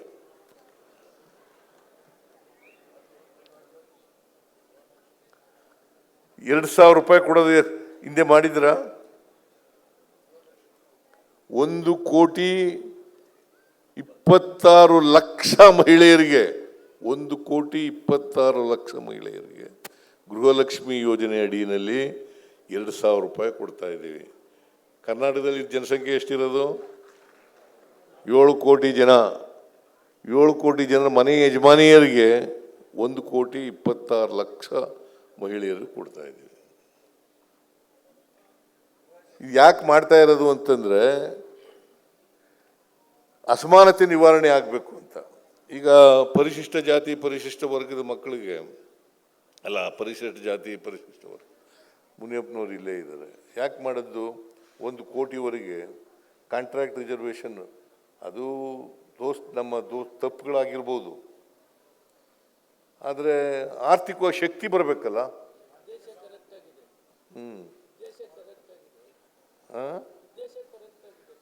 ಉದ್ದೇಶ ನೀವು ಮಿನಿಸ್ಟ್ರು, ನೀವು ಸರಿ ಮಾಡಬೇಕು.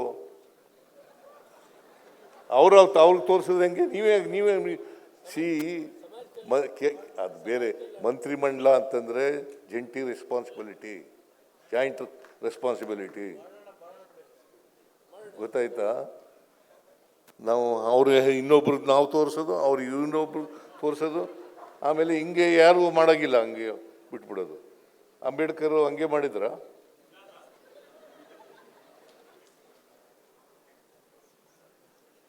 ಅವ್ರ ಜವಾಬ್ದಾರಿ, ಇವ್ರ ಜವಾಬ್ದಾರಿ, ಎಲ್ಲರ ಜವಾಬ್ದಾರಿ, ಸಮಾಜದ ಜವಾಬ್ದಾರಿ, ಸಮಾಜದಲ್ಲಿರ್ತಕ್ಕಂಥ ಎಲ್ಲ ವ್ಯಕ್ತಿಗಳ ಜವಾಬ್ದಾರಿ.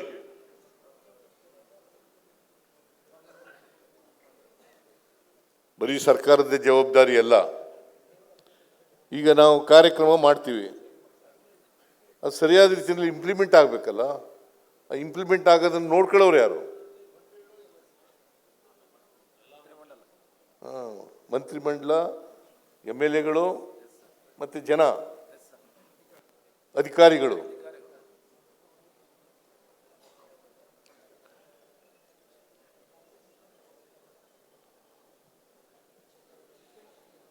ಸೊ ನಾನು ಇದಕ್ಕೆ ಬೇರೆ ಹೋಗ್ಬೇಕು, ಕಾಂಗ್ರೆಸ್ ಆಫೀಸ್ಗೆ ಹೋಗ್ಬೇಕು.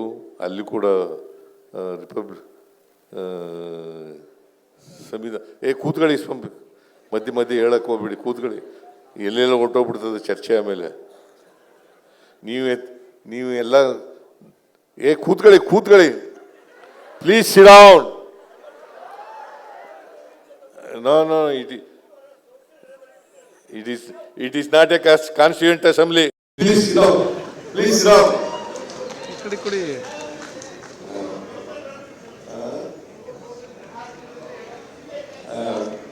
Okay, please sit down. Okay. Hey Bill.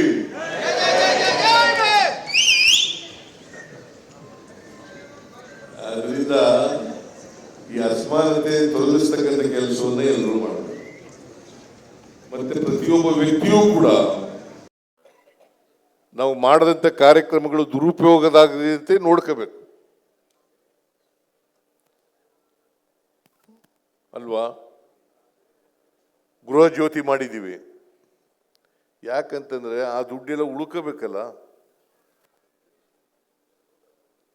ಅದಕ್ಕೆ ಇದನ್ನ ನಾವು ಅಸಮಾನತೆ ತೊಡಗಿಸ್ಬೇಕು ಅನ್ನತಕ್ಕಂಥ ಉದ್ದೇಶ. ಅಸಮಾನತೆ ತೊಡಗಿಸದೆ ಹೋದರೆ ನಮ್ಮ ದೇಶದಲ್ಲಿ ಬದಲಾವಣೆ ಆಗಲ್ಲ. ಶ್ರೀಮಂತರಾಗ್ತಲೇ ಇದ್ದಾರೆ, ಬಡವರಾಗ್ತಲೇ ಇದ್ದಾರೆ.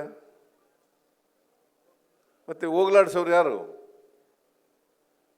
ನಾವು ಪ್ರಯತ್ನ ಮಾಡ್ತೀವಿ, ಅದು ಜನರು ಕೂಡ ಅದಕ್ಕೆ ಸ್ಪಂದಿಸ್ತಕ್ಕಂಥ ರೀತಿಯಲ್ಲಿ ಇರಬೇಕು.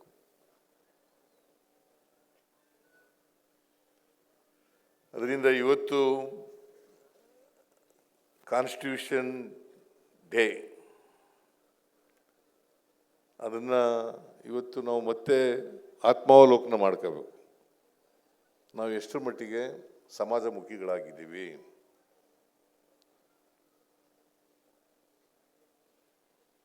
ಸಂವಿಧಾನಕ್ಕೆ ಬದ್ಧರಾಗಿದ್ದೀವಿ, ಸಂವಿಧಾನದ ಆಶಯಗಳಿಗೆ ಬದ್ಧರಾಗಿದ್ದೀವಿ, ಸಂವಿಧಾನದ ಧ್ಯೇಯೋದ್ದೇಶಗಳಿಗೆ ಬದ್ಧರಾಗಿದ್ದೀವಿ. ಇದನ್ನ ತಿಳ್ಕೊಳ್ತಕ್ಕಂಥ ಪ್ರಯತ್ನವನ್ನು ಮಾಡಬೇಕು, ಆತ್ಮಾವಲೋಕನ ಮಾಡಬೇಕು. ಇಲ್ಲಿವರೆಗೆ ಬಂದಿದ್ದೀವಿ ನಾವು.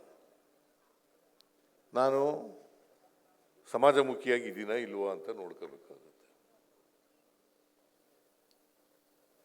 ನಾನು ಇಲ್ಲದೆ ಹೋದರೆ ಪ್ರಯೋಜನ ಏನು?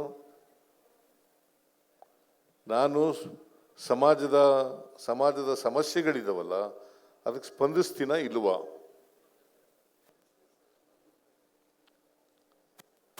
ಅದನ್ನು ಮಾಡ್ಕೊಂಡು ಮುಂದೆ ಹೋಗ್ತಕ್ಕಂಥ ಕೆಲಸ ಮಾಡಬೇಕು ಅಲ್ವಾ? ಅದಕ್ಕೆ ಬಾಬಾ ಸಾಹೇಬ್ ಅಂಬೇಡ್ಕರ್ ಅವರು ಕೊಟ್ಟಿರ್ತಕ್ಕಂಥ ಸಂವಿಧಾನ ಇದೆಯಲ್ಲ, ಸಂವಿಧಾನ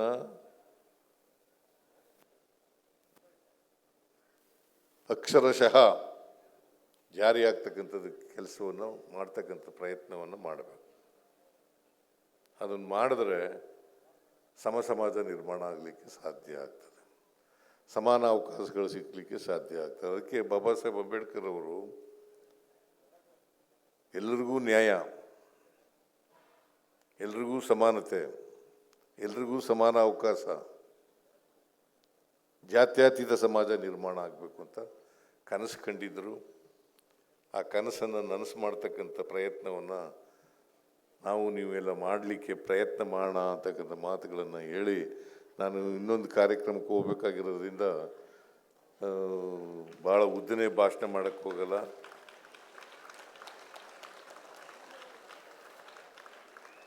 ನೀವೆಲ್ಲರೂ ಕೂಡ ಸಂವಿಧಾನ ತಿಳ್ಕೊಳ್ತಕ್ಕಂಥ, ಸಂವಿಧಾನದ ರೀತಿ ನಡ್ಕೊಳ್ತಕ್ಕಂಥ ಪ್ರಯತ್ನ ಮಾಡಬೇಕು ಅಂತ ನಿಮ್ಮಲ್ಲಿ ಮನವಿ ಮಾಡಿ ನನ್ನ ಮಾತುಗಳನ್ನು ಮುಗಿಸ್ತೇನೆ. ಜೈ ಹಿಂದ್, ಜೈ ಕರ್ನಾಟಕ, ಜೈ ಭೀಮ್. ಕನ್ನಡ ವ್ಯಾಕರಣ ಕಲ್ತದ್ದು ಈಗಲೂ ಜ್ಞಾಪಕದಲ್ಲಿ ಇಟ್ಕೊಂಡಿದ್ದೀನಿ. ಹೈಸ್ಕೂಲ್ವರೆಗೆ ಮಾತ್ರ ಮೇಷ್ಟ್ರುಗಳೆಲ್ಲ ಜ್ಞಾಪಕ ಇರೋದು, ಆಮೇಲೆ ಮರ್ತೋಗ್ಬಿಡ್ತದೆ ಎಲ್ಲ. ಸೊ ಎನಿವೇ, ಸಂವಿಧಾನ ಇದೆಯಲ್ಲ, ಅಸಮಾನತೆ ನೋಡಪ್ಪ, ಅಸಮಾನತೆ ಹೋಗ್ಬೇಕಲ್ಲ. ಸಂವಿಧಾನ ಯಾವಾಗ ಜಾರಿ ಬರ್ತದೆ ಅಂತಂದರೆ ಅಸಮಾನತೆ ಹೋದಾಗ. ಜಾತಿ ವ್ಯವಸ್ಥೆ ಯಾವಾಗ ಹೋಗ್ತದೆ ಅಂತಂದರೆ ಅಸಮಾನತೆ ಹೋದಾಗ. ಗೊತ್ತಾಯ್ತಾ? ಆರ್ಥಿಕ ಸಾಮಾಜಿಕ ಶಕ್ತಿ ಬಂದಾಗ ಸಾಧ್ಯ ಆಯ್ತದೆ. ಅದಕ್ಕೆ ನೀವು ನಿನಗೆ ಗೊತ್ತಾಗಿದೆಯೋ ಇಲ್ಲೋ ಗೊತ್ತಿಲ್ಲ, ನಾನು ಮುಖ್ಯಮಂತ್ರಿ ಆದ್ನಲ್ಲ ಮೊದಲನೇ ಸಾರಿ ಅನೇಕ ಭಾಗ್ಯಗಳನ್ನು ಮಾಡಿದೆ. ಅನೇಕ ಭಾಗ್ಯಗಳು. ಅನ್ನಭಾಗ್ಯ ಕಾರ್ಯಕ್ರಮ ಯಾಕೆ ಮಾಡಿದೆ?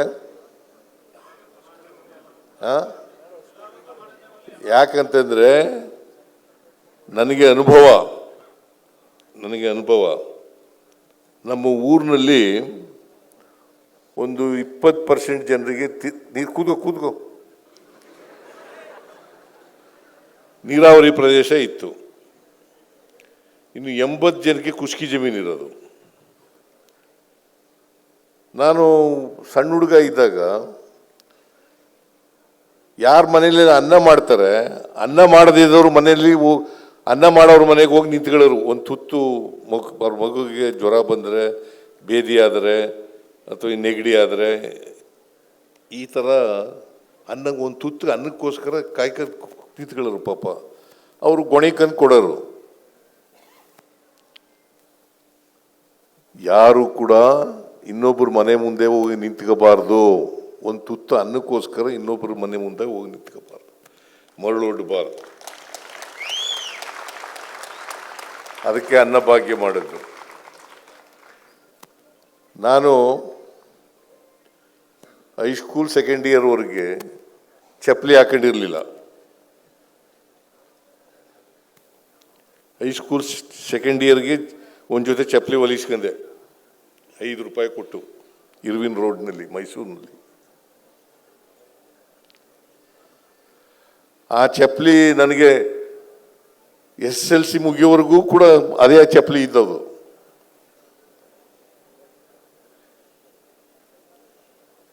ಅದಕ್ಕೋಸ್ಕರ ಶೂ ಭಾಗ್ಯ ಮಾಡೋದು ಕಾರ್ಯಕ್ರಮ ಜಾರಿಗೆ ತಗೊಬಂದು.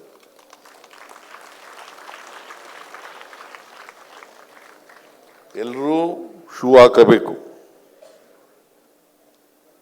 ಶೂ ಇಲ್ಲದೆ ಬರಬಾರ್ದು. ಶ್ರೀಮಂತರ ಮಕ್ಕಳು ಹಾಕ ಬರ್ತವೆ, ಬಡವ್ರ ಮಕ್ಕಳು ಇಲ್ಲಿಂದ ಹಾಕತಾರೆ. ಅವ್ರ ಅಪ್ಪ ಅಮ್ಮನಿಗೆ ಸ್ಕೂಲು ಸೇರಿಸಿದ್ದೇ ದೊಡ್ಡದು. ಇನ್ನು ಅದಕ್ಕೋಸ್ಕರನೇ ಹಾಲು ಕೊಡ್ತಕ್ಕಂಥ ಕ್ಷೀರ ಭಾಗ್ಯ ಮಾಡಿದ್ದು. ಅದಕ್ಕೋಸ್ಕರನೇ ಪೌಷ್ಟಿಕಾಂಶ ಸಿಗಲಿ ಅಂತೇಳಿ ಮಾಡಿದ್ದು. ಈಗ ಮೊಟ್ಟೆ ಕೊಡ್ತಾ ಇದ್ದೀವಿ, 6 ದಿನ, ವಾರದಲ್ಲಿ 6 ದಿನ ಮೊಟ್ಟೆ ಕೊಡ್ತಾ ಇದ್ದೀವಿ. ಮೊಟ್ಟೆ ಕೊಡೋದು ಕೂಡ ಅದೇ ಉದ್ದೇಶಕ್ಕೆ, ಹಾಲು ಕೊಡ್ತಕ್ಕಂಥದ್ದು ಅದೇ ಉದ್ದೇಶಕ್ಕೆ.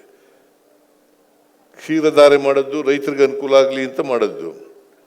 ಯಾಕೆ ಮಾಡಿದೆ ಅಂತಂತಂದರೆ, ಅಸಮಾನತೆ ಹೋಗ್ಬೇಕಲ್ಲ, ಒಂದೇ ಸಾರಿ ಹೋಗಲ್ಲ ಅಸಮಾನತೆ, ಹಂತ ಹಂತವಾಗಿ ಹೋಗ್ಬೇಕಲ್ಲ. ಅದಕ್ಕೆ ಗ್ಯಾರಂಟಿ ಯೋಜನೆಗಳನ್ನು ಮಾಡಿದ್ದು. ಗೊತ್ತಾಯ್ತಾ ನಿನಗೆ? ಈಗ ಹೆಣ್ಮಕ್ಳೆಲ್ಲ ಫ್ರೀಯಾಗಿ ಬಸ್ನಲ್ಲಿ ತಿರುಗಾಡಕ್ಕೆ ಮಾಡಿದ್ದೀವಿ. ಏನಮ್ಮ ನೀವೆಲ್ಲ ತಿರುಗಾಡ್ತಿದ್ರಿಲ್ಲ?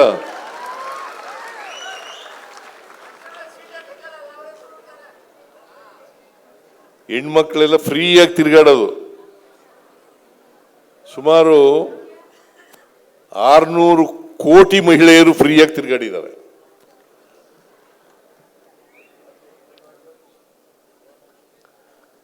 ₹2,000 ಕೊಡೋದು ಹಿಂದೆ ಮಾಡಿದ್ರ? 1,26,00,000 ಮಹಿಳೆಯರಿಗೆ, 1,26,00,000 ಮಹಿಳೆಯರಿಗೆ ಗೃಹಲಕ್ಷ್ಮಿ ಯೋಜನೆ ಅಡಿಯಲ್ಲಿ ₹2,000 ಕೊಡ್ತಾ ಇದ್ದೀವಿ. ಕರ್ನಾಟಕದಲ್ಲಿ ಜನಸಂಖ್ಯೆ ಎಷ್ಟಿರೋದು? 7 ಕೋಟಿ ಜನ. 7 ಕೋಟಿ ಜನ ಮನೆ ಯಜಮಾನಿಯರಿಗೆ 1,26,00,000 ಮಹಿಳೆಯರು ಕೊಡ್ತಾ ಇದ್ದೀವಿ. ಇದು ಯಾಕೆ ಮಾಡ್ತಾ ಇರೋದು ಅಂತಂದ್ರೆ, ಅಸಮಾನತೆ ನಿವಾರಣೆ ಆಗಬೇಕು ಅಂತ. ಈಗ ಪರಿಶಿಷ್ಟ ಜಾತಿ ಪರಿಶಿಷ್ಟ ವರ್ಗದ ಮಕ್ಕಳಿಗೆ ಅಲ್ಲ, ಪರಿಶಿಷ್ಟ ಜಾತಿ ಪರಿಶಿಷ್ಟ ವರ್ಗ ಮುನಿಯಪ್ಪನವ್ರು ಇಲ್ಲೇ ಇದ್ದಾರೆ. ಯಾಕೆ ಮಾಡಿದ್ದು? 1 ಕೋಟಿವರೆಗೆ ಕಾಂಟ್ರಾಕ್ಟ್ ರಿಸರ್ವೇಷನ್. ಅದು ನಮ್ಮ ತಪ್ಪುಗಳಾಗಿರ್ಬೋದು, ಆದರೆ ಆರ್ಥಿಕವಾಗಿ ಶಕ್ತಿ ಬರಬೇಕಲ್ಲ.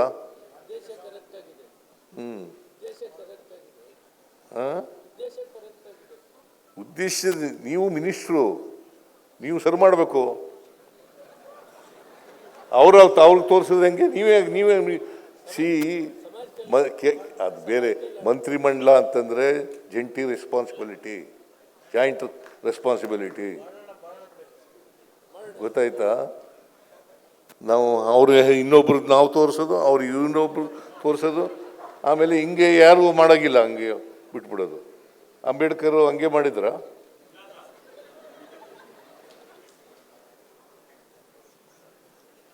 ಅವ್ರ ಜವಾಬ್ದಾರಿ, ಇವ್ರ ಜವಾಬ್ದಾರಿ, ಎಲ್ಲರ ಜವಾಬ್ದಾರಿ, ಸಮಾಜದ ಜವಾಬ್ದಾರಿ, ಸಮಾಜದಲ್ಲಿರ್ತಕ್ಕಂಥ ಎಲ್ಲ ವ್ಯಕ್ತಿಗಳ ಜವಾಬ್ದಾರಿ.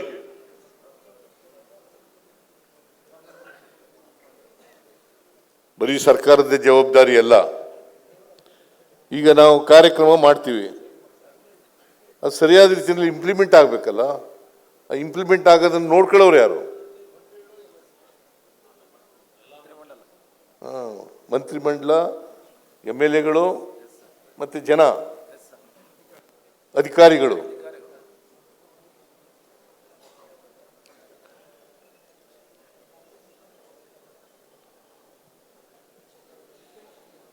ಸೊ ನಾನು ಇದಕ್ಕೆ ಬೇರೆ ಹೋಗ್ಬೇಕು, ಕಾಂಗ್ರೆಸ್ ಆಫೀಸ್ಗೆ ಹೋಗ್ಬೇಕು, ಅಲ್ಲಿ ಕೂಡ ಸಂವಿಧಾನ ಕೂತ್ಕೊಳ್ಳಿ, ಮಧ್ಯೆ ಮಧ್ಯೆ ಹೇಳಕ್ಕೆ ಹೋಗ್ಬಿಡಿ, ಕೂತ್ಕೊಳ್ಳಿ. ಎಲ್ಲೆಲ್ಲ ಹೊರಟೋಗ್ಬಿಡ್ತದೆ ಚರ್ಚೆ. ಆಮೇಲೆ ನೀವು ಎಲ್ಲ ಕೂತ್ಕೊಳ್ಳಿ please sit down. No it is not a constituent assembly. Please sit down.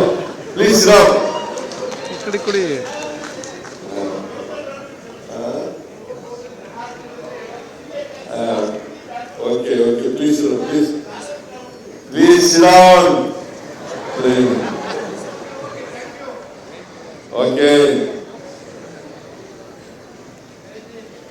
Jai Bhim.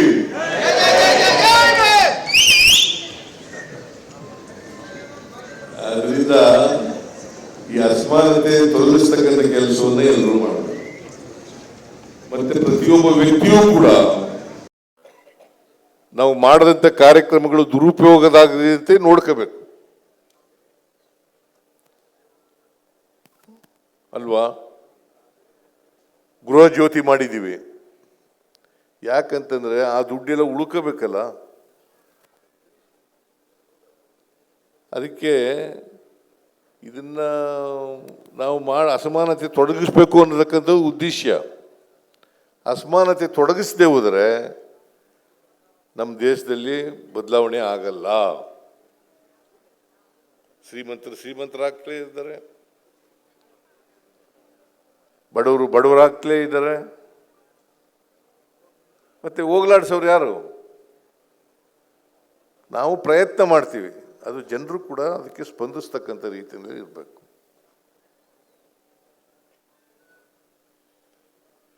ಅದರಿಂದ ಇವತ್ತು ಕಾನ್ಸ್ಟಿಟ್ಯೂಷನ್ ಡೇ, ಅದನ್ನು ಇವತ್ತು ನಾವು ಮತ್ತೆ ಆತ್ಮಾವಲೋಕನ ಮಾಡ್ಕೋಬೇಕು. ನಾವು ಎಷ್ಟರ ಮಟ್ಟಿಗೆ ಸಮಾಜಮುಖಿಗಳಾಗಿದ್ದೀವಿ,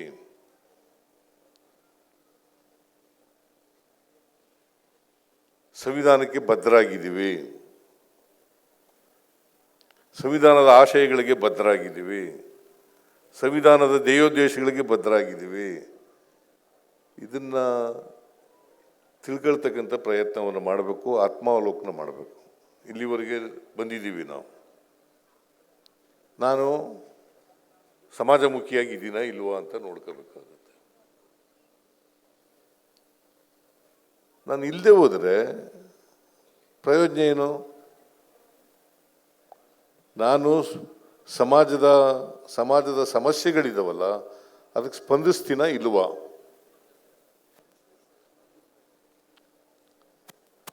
ಅದನ್ನು ಮಾಡ್ಕೊಂಡು ಮುಂದೆ ಹೋಗ್ತಕ್ಕಂಥ ಕೆಲಸ ಮಾಡಬೇಕು ಅಲ್ವಾ? ಅದಕ್ಕೆ ಬಾಬಾ ಸಾಹೇಬ್ ಅಂಬೇಡ್ಕರ್ ಅವರು ಕೊಟ್ಟಿರ್ತಕ್ಕಂಥ ಸಂವಿಧಾನ ಇದೆಯಲ್ಲ, ಸಂವಿಧಾನ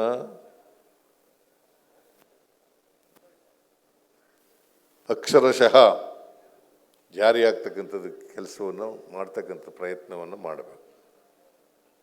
ಅದನ್ನು ಮಾಡಿದ್ರೆ ಸಮಾಜ ನಿರ್ಮಾಣ ಆಗಲಿಕ್ಕೆ ಸಾಧ್ಯ ಆಗ್ತದೆ, ಸಮಾನ ಅವಕಾಶಗಳು ಸಿಗಲಿಕ್ಕೆ ಸಾಧ್ಯ ಆಗ್ತದೆ. ಅದಕ್ಕೆ ಬಾಬಾ ಸಾಹೇಬ್ ಅಂಬೇಡ್ಕರ್ ಅವರು ಎಲ್ರಿಗೂ ನ್ಯಾಯ, ಎಲ್ರಿಗೂ ಸಮಾನತೆ, ಎಲ್ರಿಗೂ ಸಮಾನ ಅವಕಾಶ, ಜಾತ್ಯತೀತ ಸಮಾಜ ನಿರ್ಮಾಣ ಆಗಬೇಕು ಅಂತ ಕನಸು ಕಂಡಿದ್ದರು. ಆ ಕನಸನ್ನು ನನಸು ಮಾಡ್ತಕ್ಕಂಥ ಪ್ರಯತ್ನವನ್ನು ನಾವು ನೀವೆಲ್ಲ ಮಾಡಲಿಕ್ಕೆ ಪ್ರಯತ್ನ ಮಾಡೋಣ ಅಂತಕ್ಕಂಥ ಮಾತುಗಳನ್ನು ಹೇಳಿ ನಾನು ಇನ್ನೊಂದು ಕಾರ್ಯಕ್ರಮಕ್ಕೆ ಹೋಗ್ಬೇಕಾಗಿರೋದ್ರಿಂದ ಭಾಳ ಉದ್ದನೇ ಭಾಷಣ ಮಾಡೋಕ್ಕೆ ಹೋಗಲ್ಲ.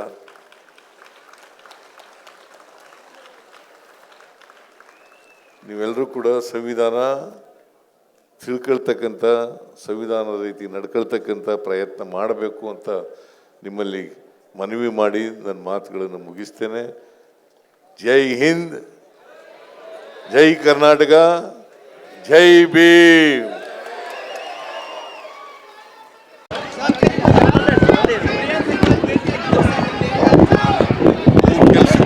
ಅವ್ರು ಕರೆದಿದ್ರು ಹೋಗಿದ್ರು, ರಾಹುಲ್ ಗಾಂಧಿ ಅವ್ರು ಕರೆದಿದ್ರು ಹೋಗಿದ್ರು.